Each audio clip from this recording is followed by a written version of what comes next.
Okay, I came in the front door and rang the doorbell when I got here. And so this is the interior video. We just kind of hook a right. I'm going to go upstairs.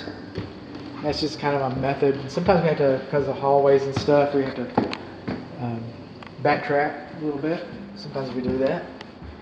Coming on up here, we saw a lot of insulation lacking up over here. There's a still image of that. We're coming on over here, we're coming on down the hallway.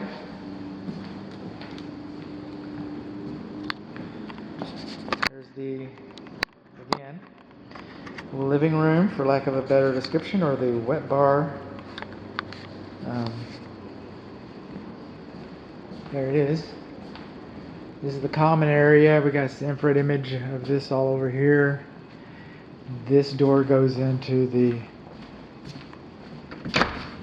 attic space.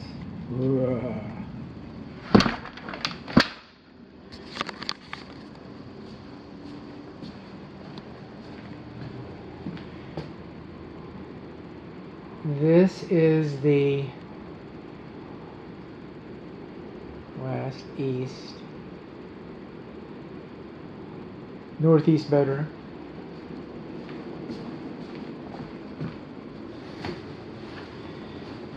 And we're going to kind of button these up as we go.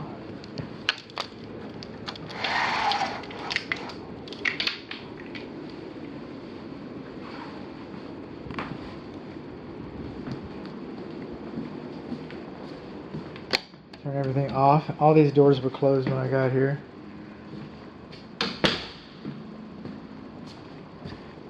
West, northwest bedroom. These smoke alarms are yellowed. When a smoke alarm turns yellow, it's the plastic that's in it, and it's designed to turn yellow. And when it does, it tells you that it's aged out. That those smoke alarms in all of the upstairs bedrooms, all the smoke alarms need to be replaced.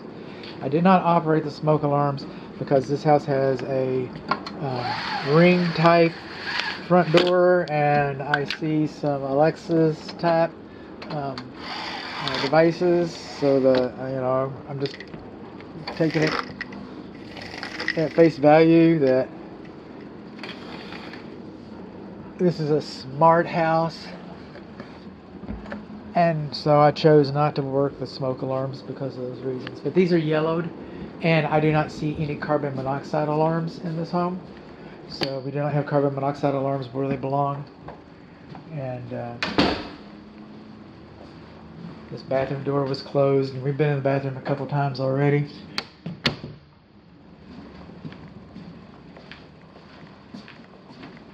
Really, I'm not seeing anything really exciting up here. My client, rightfully so, is concerned about energy and windows. And these are double pane aluminum frame windows, which is a little higher quality. But the house is like 20 years old, and I am not seeing any signs of fogging, the seals being broken. I'm not saying that they're not fogging and the seals are not broken. Oh, I got this one just about like it's supposed to be. We've got lots of blackouts. Or sound insulators, whatever, but it's kind of dark. See if I can do this one a little better. Well, I can do this one a little better. Look at all that light getting in.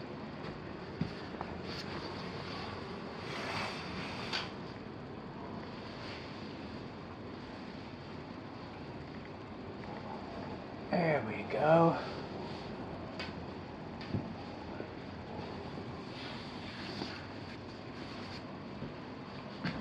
That's a little better.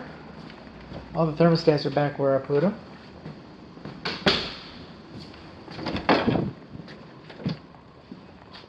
Okay. You can do better than that, bud.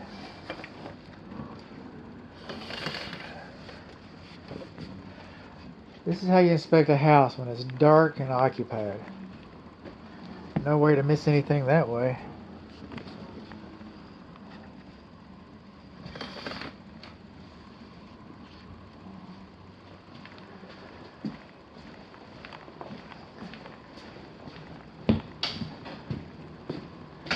This is the pull-down ladder for the upstairs, the upper attic space.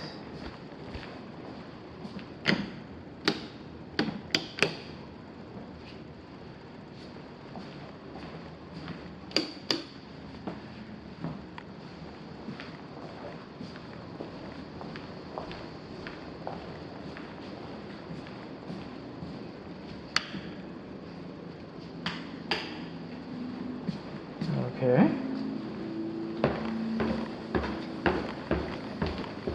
That's the upstairs tour.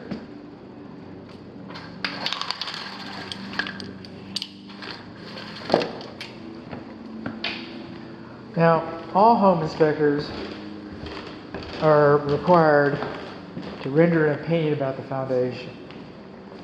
Okay, and then a lot of times, you know, we have different methods of, you know, coming up to those conclusions. And one of the tools I use, I actually measure the floor height elevation differential. Just because I use engineering equipment in no way makes me instantly an engineer. All right? I do not calculate slope. All right? I'm not an engineer. I'm a home inspector. But with my tool, with my measurer, so with my measurer, I'm looking for no more than 1 inch of floor height elevation differential within 25 feet, and no more than 2 inches of floor height elevation differential overall. And I'm just doing cursory stabs, okay? You just kind of go, you kind of look for the lowest and the highest spot, just kind of get a sense for it. And I'm getting no more than 1 inch, but I am getting 1 inch between this corner right here and that corner right there. This is the corner that measures wet, by the way. You'll see in the flooring video coming up. So between this corner and this corner is 1 inch. This is the lowest spot of the house that I was able to measure. But I'm getting like 1.3 overall, so nowhere close to 2 overall. I'm not getting over 1, but I'm getting as much as, but not over 1. Just kind of telling you where I got my measurements and how I did it. And now I did floor moisture. I checked, you know, beyond the scope of what I do, measuring the foundation. That's plus, that's gratis, okay? Yay, team. I'm glad we got it. All right, and then the floor moisture, again, you know, it's gratis, but I'm really kind of grateful that we took those measurements. I really, you know, I think my client got a better inspection that way. So, and this is the part where I like to say thank you, dear client. Thank you for your trust in your business. Those things mean the world to my family and I. And if you find it in your heart to leave me a good Google review, those are always appreciated. And you know,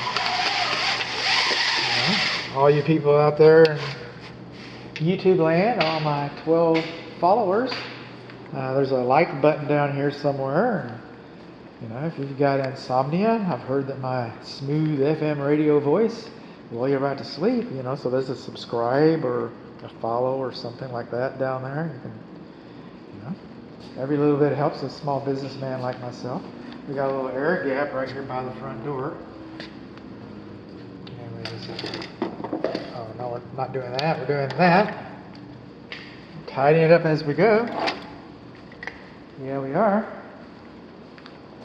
So we got GFCI everywhere. We're supposed to have GFCI over here on this side, but since this is a wet bar, we got a TV over here. Well, it's already plugged in, but I'm dollars to donuts. That's not GFCI protected. And then when you bring electric cables through a partition like this, okay, you're supposed to have a little ring around it, a little protector for it. So not so much for speaker wires, I don't think, but I'm pretty much sure if it's anything that's going to power your amplifier, you're probably going to want that. This door is installed inside out. What do you mean, bud? I mean, the hinges are exposed on the outside. Now, do we have... No, we don't. Usually you put an Allen set screw in here that keeps the hinge from being popped out. As it comes out, somebody can pop your hinges and work your door out. So you lose a little bit of security that way. Now, statistically, what are the odds of that happening as opposed to them just breaking a window and coming on in? I don't know. I don't know. I haven't had very many discussions with burglars lately. They haven't told me their preferred method, but it used to be just to smash the window, but the door is installed inside out, which reminds me, let me get this. Patio door installed inside out.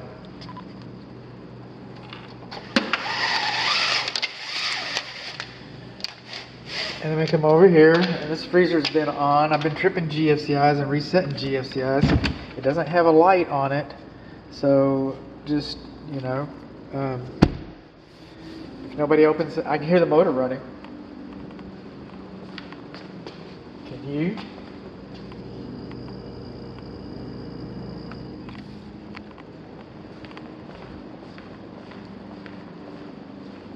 And this is the formal dining area, or the billiards room, take your pick. For me, I put a pool table here. Oh, they did. I always try to imagine how it fit in the house.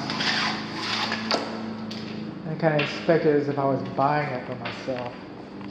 Kind of like to put myself in that place.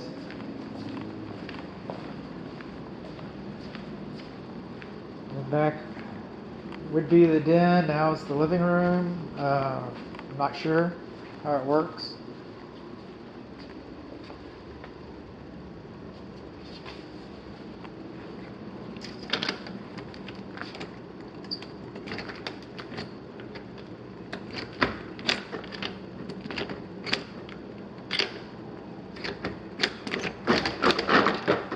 Oh, it's got the lock at the top. That's what he was talking about.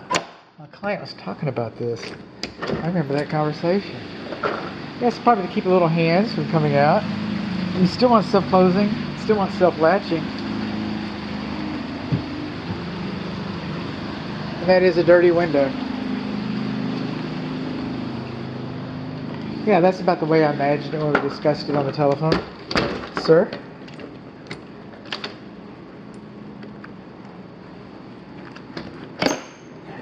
And the door is kind of warped.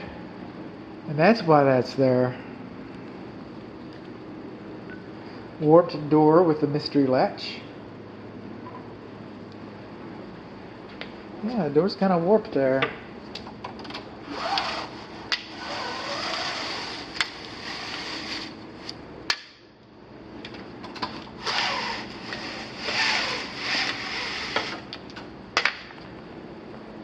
Okay. We're going along. This room does not have, in fact, nowhere in this house have I found floor receptacles.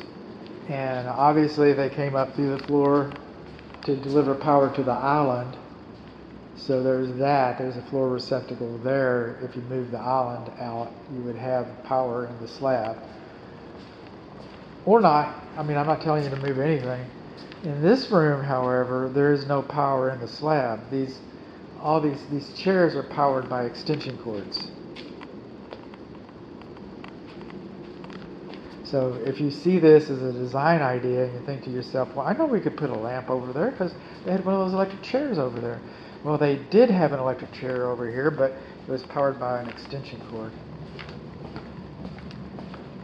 We got a little insulation lacking right up in there. We're in the primary bedroom.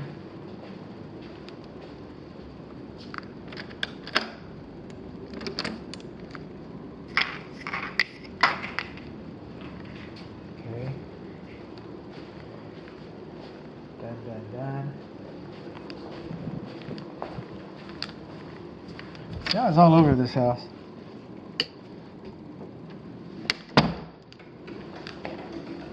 And the ringer dinger dinger ding is coming in. It's 5:10. I should be out of here.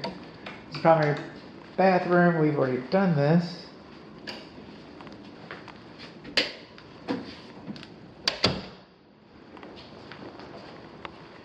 I actually think I'm running out of stuff. I've already said thank you, dear client. I already asked for my Google review. I already told you about the moisture in the floor, how the level of the floor was. Showed all the thermostats getting turned down at one time or another and put back to their normal spots. Showed me turning off lights and shutting doors and windows.